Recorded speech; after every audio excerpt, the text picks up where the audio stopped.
नमस्कार दोस्तों, स्वागत है आप सबका आज के इस वीडियो में। जैसा कि हमने देखा कि पिछले कई सालों से सर्जरी का विवाद जो है बहुत ज़्यादा होता रहा है और आए दिन किसी न किसी संगठनों द्वारा इसका विरोध किया जाता रहा है। किसी सीआईएम, एनसीआईएसएम या भारत सरकार ने जो आयुर्वेद के सर्जन हैं उनको सर्जरी की परमिशन क्यों दी। तो इसके कुछ पहले वीडियोज़ में हमने बताया था कि भारत सरकार ने कुछ सालों पहले जो है नोटिफिकेशन के माध्यम से 58 सर्जरी करने की अनुमति दी थी जितने भी आयुर्वेद के सर्जन हैं, यानी कि जिन्होंने एमएस किया हुआ है। तो इसको लेकर पिछले दिनों फिर से कुछ इशू क्रिएट हुआ था जिसके जवाब में बहुत से सवाल पूछे गए थे। तो एक तो यही सवाल था कि जो एमएस होता है वो लीगल है या इलीगल है, इसका सिलेबस क्या है, करिकुलम क्या है। दूसरा एक सवाल जो ये भी पूछा गया था कि सर्जरी के दौरान अगर कोई आयुर्वेद जो सर्जन है कोई सर्जरी करता है उस दौरान एनेस्थीसिया की आवश्यकता पड़ती है। तो एनेस्थीसिया कौन देता है, वो आयुर्वेद का कोई एनेस्थेटिस्ट होता है या मॉडर्न का होता है। एक सवाल और इसमें पूछा गया था कि जो ड्रग्स हैं एनास्थेटिक ड्रग्स, वो क्या आयुर्वेदिक ड्रग्स होती हैं या एलोपैथिक ड्रग्स होती हैं। और इससे आगे जाकर कुछ और भी सवाल उठाए गए थे कि आयुर्वेद में अगर जो सर्जरी करते हैं और अगर उसका अच्छा रिस्पॉन्स आता है तो उससे रिलेटेड क्या पब्लिकेशंस होते हैं, कोई रिसर्च आर्टिकल पब्लिश होता है या नहीं होता है।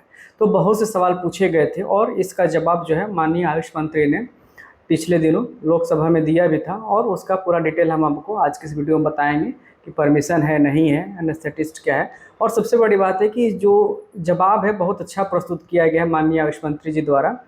तो आप चलिए शुरू करते हैं इस वीडियो को ध्यान से पूरा देखिए और अधिक से अधिक इसको शेयर भी कीजिए। चलिए, सर्जरी को लेकर जो अभी विवाद हुआ है तो इसके लिए हम आपको कुछ समय पहले ले चलते हैं और यह नोटिफिकेशन जो है 12 मार्च 2021 का है जिसमें कि मिनिस्ट्री ऑफ आयुष ने इसका जवाब जो है सबमिट किया है लोकसभा में।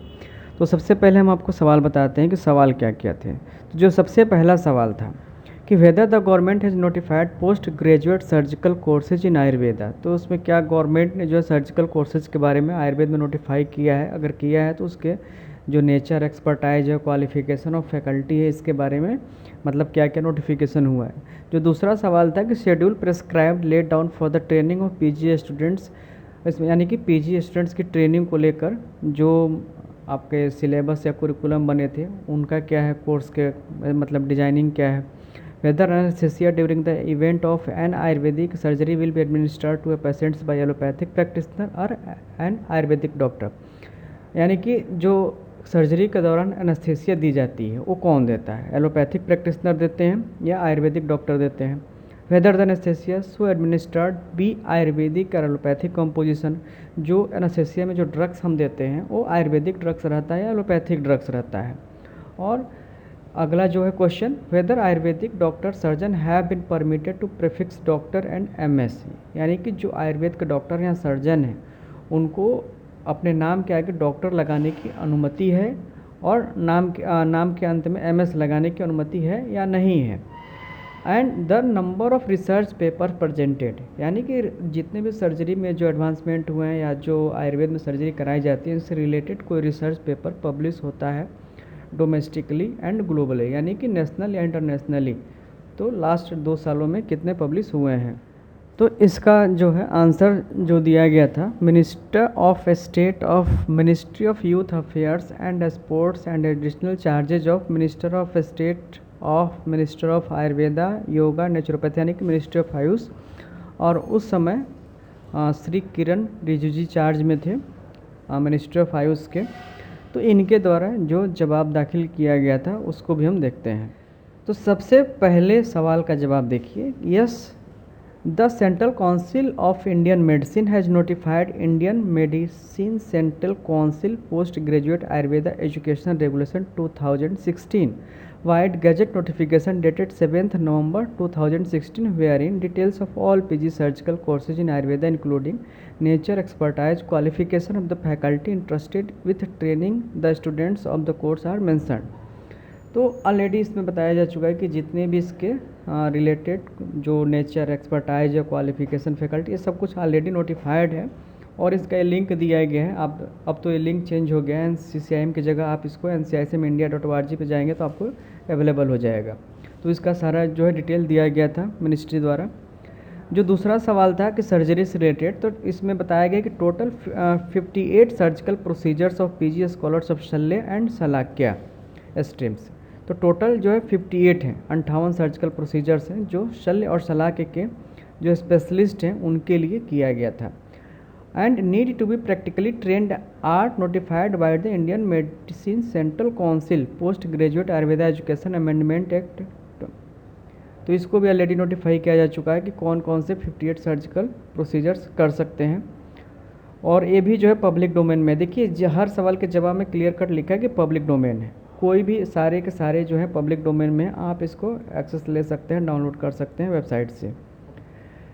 जो सबसे मज़ेदार है कि आयुर्वेद में सर्जरी है या नहीं है, तो यहाँ पे देखिए कितना बढ़िया जवाब दाखिल किया गया है। There is no classification of surgery as allopathic and ayurvedic, it is a procedural technique. यानी कि सर्जरी ना तो आयुर्वेदिक होती है और ना तो एलोपैथिक होती है, एक प्रोसीजरल टेक्निक है, यानी कि प्रोसेस है। और जो अगला है, anaesthesia means drug that make you unable to feel pain during a surgical procedure. Allopathic anaesthetic medication if used is administered by anaesthesiologist. तो यहाँ ये भी बताया गया है कि अगर एनेस्थेसिया की आवश्यकता पड़ती है तो उसको मॉडर्न एलोपैथिक एनेस्थेसिया ही प्रोवाइड कर। जो अगला है, government is permitted to use term doctors to practitioners of Indian system of medicine by ministry of health and family welfare order dated 25 November 2003। तो इसके लिए हमने ऑलरेडी वीडियो बनाया था, इसमें बहुत से रेफरेंसेज भी दिए थे कि ऑलरेडी 2003 में ही ministry of health and family welfare, हम यहाँ पे ध्यान दीजिएगा मिनिस्ट्री ऑफ हाउस की बात नहीं कर रहे हैं, मिनिस्ट्री ऑफ हेल्थ की ही बात कर रहे हैं। Ministry of health and family welfare ने ही ये प्रोविजंस दिया था, रूल बनाया था कि कोई भी जो रिकॉग्नाइज्ड सिस्टम ऑफ मेडिसिन के डॉक्टर्स हैं वो डॉक्टर प्रीफिक्स का यूज कर सकते हैं अपने नाम के आगे। और जो जहाँ तक पेपर की बात है, तो पेपर के बारे में एक ज़रूर यहाँ पे मेंशन किया गया है कि बहुत ज़्यादा अभी डिटेल तो अवेलेबल नहीं है डेटा इनके पास, लेकिन जो भी डेटा इनको मिले हैं वो पेपर्स आपको यहाँ पे मिल जाएंगे, जो कि अलग अलग आयुर्वेदिक सर्जिकल प्रोसीजर्स के बारे में दिया है, जैसे कि एक फिस्चुला के से रिलेटेड है और पाइलोनाइडल साइनस का है। आप देख सकते हैं फिस्चुला इनेनो का पेपर है, Apamarg kshar application management of अर्ट्स है, ligation kshar sutra transfixation and ligation in the surgical management of chronic fissure इनेनो।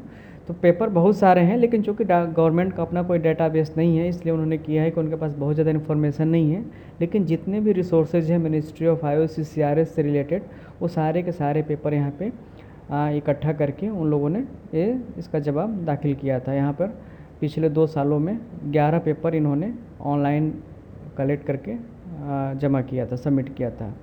जबकि आप रियलिटी में देखेंगे तो आप पिछले 2 सालों में 11 नहीं, कम से कम आपको सैकड़ों पेपर मिल जाएंगे सर्जिकल प्रोसीजर से रिलेटेड।